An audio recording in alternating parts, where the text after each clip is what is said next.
Last week, Elon Musk claimed that without his $300 million donation, Trump would have lost the election. Does the Minister accept that democracy in this country should not be for sale and that millions of votes should count for more than millions of pounds?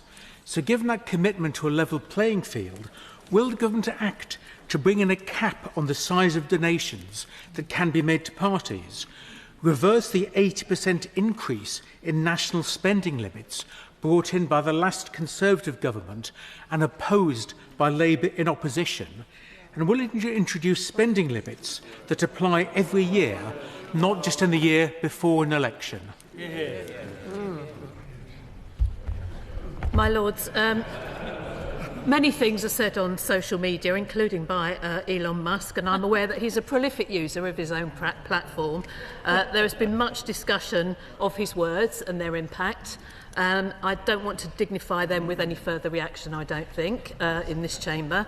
In terms of the capping of donations, those who participate in electoral campaigns must also follow the donation and spending rules set out in law. It's the responsibility of those receiving political donations to take steps to ensure they are permissible, and we will take any necessary steps to ensure those requirements are tightened and abided by. And that's what there's no current priority on capping donations, but we are very keen on strengthening the rules around how donations work. My Lords, what plans does my My Lords, we'll hear from the Conservative bench next. My Lords, may I say to the Minister that I welcome both her initial reply and her reply in response to Lord Rennard. She will be aware that Reform, in announcing its policy in relation to Doge, said that the Doge would cost nothing to the ordinary voter, because the expertise was being provided for free, which surely constitutes in itself a donation of some form or another. On Saturday, the Times, Aubrey Allegretti, reported that the head of Doge in Kent had said that they had, quote, hired up to 12 people, including forensic accountants and data scientists. Surely this either constitutes a donation, which should be looked at by the Electoral Commission, or more likely is a cost to the voters of Kent County Council, of which they were not aware when they cast their votes only a few weeks ago. The Noble Lord makes a very important point, and I have heard a lot about Doge in Kent, as many of us have done. Local government funding is incredibly complex, and if anything like what I've heard and seen in the press is true, it's very important that anyone looking into it has a very detailed understanding of it, and indeed we have our own regulatory bodies, including CITFA, who do great work in that area. In terms of breaches of donations, the rules are a matter for the Electoral Commission or the police. The Electoral Commission already has the power to investigate and impose civil penalties where it is satisfied there's been a breach. As part of our commitment to strengthening the rules around donations, which includes, of course, donations in kind, and that's very important, we are also reviewing whether any changes are required to the role and powers of the regulator to make sure that rules across the political finance framework are enforced effectively. My Lords, what plans does my noble friend the Minister have to tighten the rules on foreign donations to ensure that donations are only made from profits generated in the United Kingdom?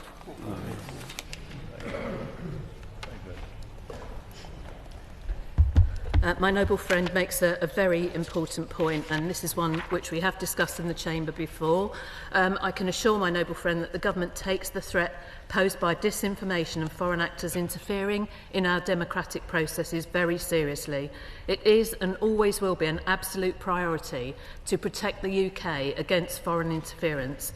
While it's clear foreign donations to political parties are not permitted, the government does recognise the risk posed by malign actors who seek to interfere with and undermine our democratic processes, which is why we will take all necessary steps to ensure effective controls are in place to safeguard our democratic processes. As I said before, we plan to provide further details on our election strategy in the summer. I welcome the Minister's undertaking to publish a strategy for electoral finance regulation. In so doing, could I encourage her to revisit the report by the Committee of Standards and Public Life, of which my noble colleague Baroness Ramsey was also a member at the time, and we worked on the basis of evidence and particularly with cross-party support for the various recommendations that we made. Regrettably, the government at the time decided to accept none of them, so this is an opportunity for the current government to put right that error. As the work is being done to consider what needs to be in the electoral strategy, there have been a number of recent reports on elections and how they work, and all of the work done will of course be considered as we pull together the election strategy. Brown memorial question. The noble lady, the Minister, referred to a strategy document that's being produced before the summer recess. But as of yet, there's been no engagement with any other political party on this document, and in particular, the last Conservative government consulted the Parliamentary Parties panel. This is yet to happen from the Labour government. Will she commit so to do? And I declare my interest as the Treasurer of the Conservative Party.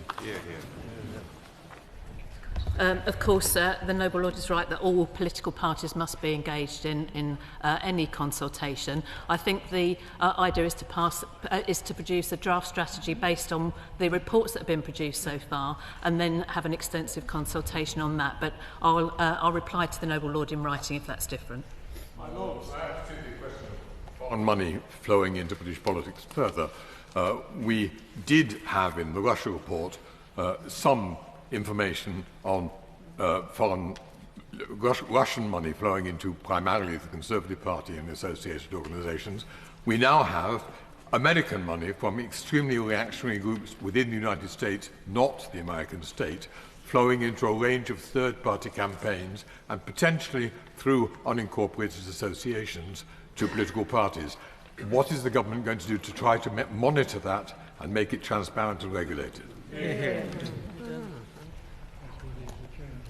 Well, I agree with the noble lord that this is a very important area. There are strict rules relating to unincorporated associations and the political contributions they make, including transparency requirements when making significant political donations. Donations from unincorporated associations at the moment make up around 4.6% of value of all reported permissible donations, but there is a risk there, and I think it's very important we take that risk seriously. As already stated, our department is currently developing policy proposal to meet manifesto commitments, and as part of this we are exploring recommendations from key stakeholders, including many recommendations that have been made in the past around unincorporated associations.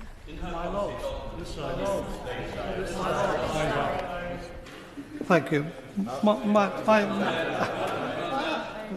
Thank you. My Lords. Oh, sorry. My Lords, during the passage of the National Security Bill, the last Conservative government gave a commitment to this House to introduce greater information sharing powers between relevant agencies and with political parties to help both identify irregular sources of monies for. Why has the Labour government done nothing to deliver on this sensible proposal?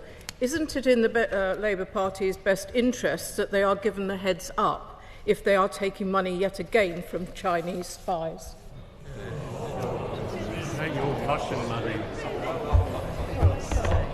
I don't think it's at all helpful when we're discussing an important issue around electoral law to be throwing around political accusations about where the money has come from, because all parties have evidence of what other parties have done. I think we've got to take this issue with the seriousness that it deserves. We've got to work on what our strategy is. Information sharing is, of course, a very important part of what we are doing, and I can assure the noble lady that when we come to the strategy in the summer, information sharing will play a key role in that. Lord Brooke of Alberthorpe. I beg leave to ask the question standing my name on the order paper.